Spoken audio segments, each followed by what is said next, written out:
राजगुरु, उन लोगों को कल के दिन फांसी दी गई थी। उन्होंने देश को आज़ाद कराने के लिए सबसे बड़ी शहादत दी। अध्यक्ष महोदय, मुझे बेहद खुशी है कि वैसे तो हम सब लोग सभी शहीदों को नमन करते हैं, सभी स्वतंत्रता सेनानियों का आदर करते हैं, लेकिन उन सभी स्वतंत्रता सेनानियों में एक तरह से दो चमकते सितारे हैं, बाबा साहब अम्बेडकर और भगत सिंह। दिल्ली सरकार ने ये निर्णय लिया है कि बाबा साहब अम्बेडकर और भगत सिंह जी की तस्वीरें सभी दिल्ली सरकार के दफ्तरों में लगाई जाएंगी। कुछ दिन पहले पंजाब सरकार ने भी ये निर्णय लिया है कि पंजाब सरकार के भी सभी दफ्तरों में भगत सिंह और बाबा साहब अम्बेडकर की तस्वीरें लगाई जाएंगी। जब से ये ऐलान किया गया है, मैं तो सोच रहा था कि हमारे विपक्ष के साथी इसके ऊपर हमें बधाई देंगे, तारीफ करेंगे कि बहुत अच्छा निर्णय लिया गया। शुक्रिया।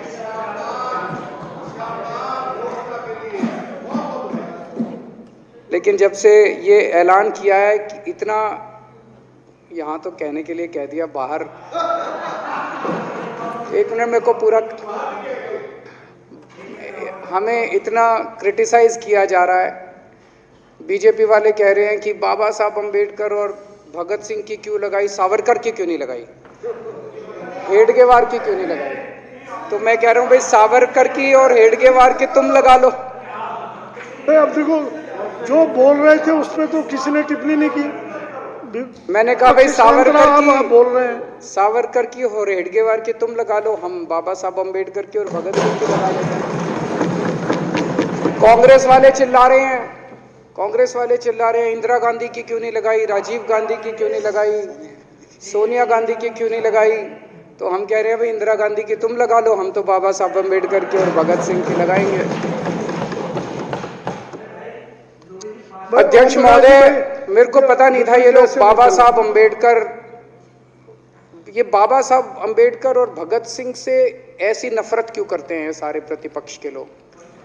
मैं आपको बताता हूं क्यों करते हैं, और खासकर बीजेपी वाले बाबा साहब अम्बेडकर से इतनी नफरत क्यों करते हैं, मैं बताता हूं आपको।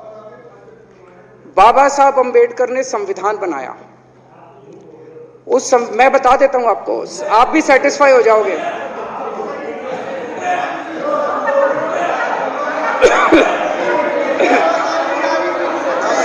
सुन के चले जाना। बाबा साहब का नाम सुनते ही वॉकआउट कर गए। बाबा साहब का नाम भी नहीं सुनना चाहते। बाबा साहब अम्बेडकर का नाम सुनते ही सुन तो लो।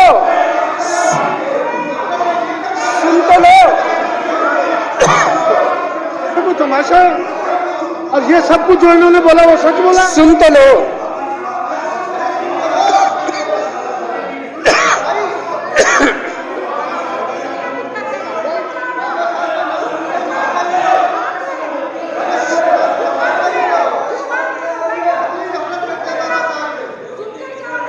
बाबा साहब अम्बेडकर ने, सदस्यों से प्रार्थना कर रहा हूं, अध्यक्ष महोदय, बाबा साहब अम्बेडकर ने, मुख्यमंत्री जी बोल रहे हैं, डिस्टर्ब ना करें प्लीज। नहीं, ये कोई तरीका। सत्य कौन बोल रहा था? सत्य क्या बिजुली जी ने बोला? सब आप बैठ जाइए। अब बाबा साहब अम्बेडकर ने देश का संविधान बनाया। संविधान में लिखा उन्होंने कि भारत के अंदर जनतंत्र होगा। इस जनतंत्र के अंदर चुनाव होंगे। चुनाव में जनता वोट डालेगी। वोट डाल के जनता अपनी सरकार चुनेगी। वो सरकार लोगों के सपनों को पूरा करने के लिए काम करेगी। बीजेपी को ये पसंद नहीं है। बीजेपी नहीं चाहती चुनाव हो। बीजेपी चाहती है कि चुनाव खत्म हो जाए। चुनाव होने ही नहीं चाहिए। चुनाव गंदी बात है इनके हिसाब से। चुनाव गलत बात है इनके हिसाब से। एमसीडी के अंदर 15 साल इन्होंने जम के लूटा।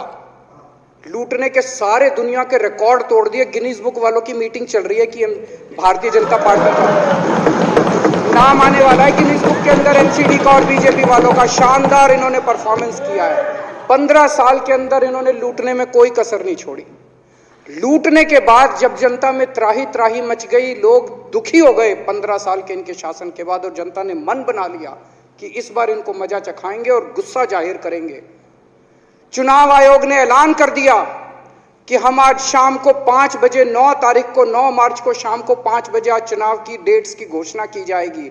4 तारीख को प्रधानमंत्री के दफ्तर से फोन जाता है, चिट्ठी जाती है चुनाव कमिश्नर को, चुनाव रद्द कर दो। पूरी दुनिया के अंदर आज तक ऐसा नहीं होगा कि प्रधानमंत्री सीधे सीधे चुनाव कमिश्नर को फोन करके और चिट्ठी लिख के कहते हैं कि चुनाव रद्द कर दो। इसलिए ये नफरत करते हैं बाबा साहब अम्बेडकर से। ये कहते हैं बाबा साहब अम्बेडकर नहीं होता तो जनतंत्र नहीं होता इस देश के अंदर।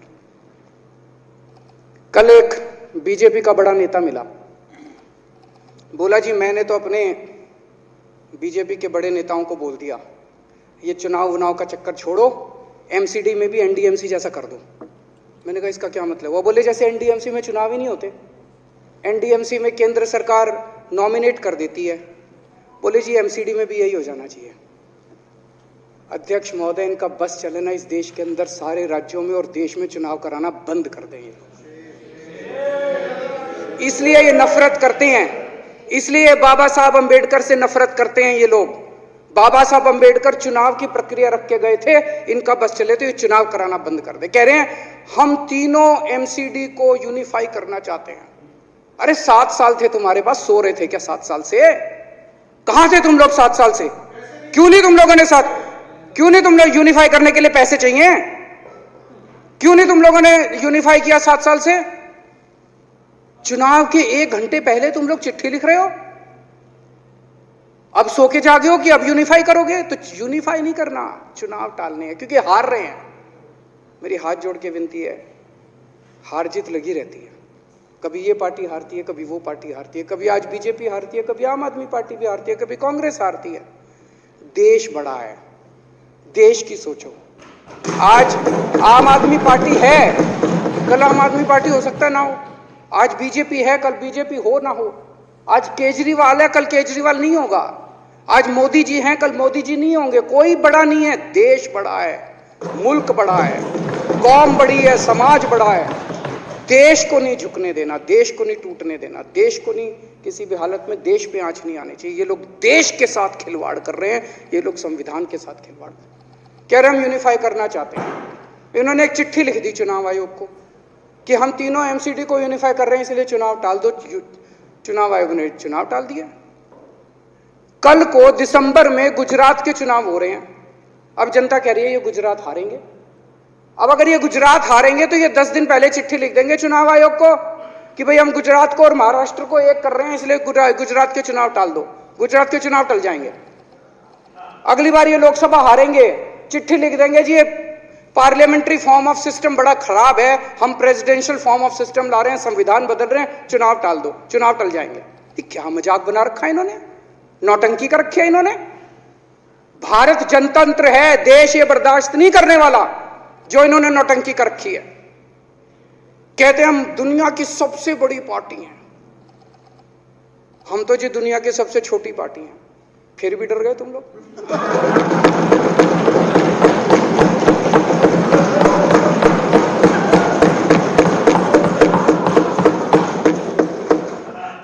दुनिया की सबसे बड़ी पार्टी दुनिया की सबसे छोटी पार्टी से डर के भाग गई। क्या कायर हो यार। हिम्मत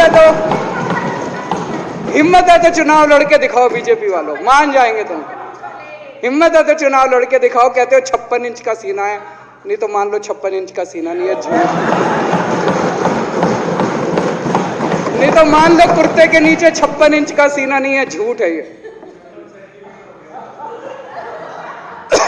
कल मैंने देखा, आपको भी बुरा लगा, मैं आपके कमरे में जब चाय पीने आया, आपने मेरे साथ अपना दुख शेयर किया कि जब एलजी साहब ने भाषण शुरू किया, ये सारे खड़े हो गए नारे लगाने।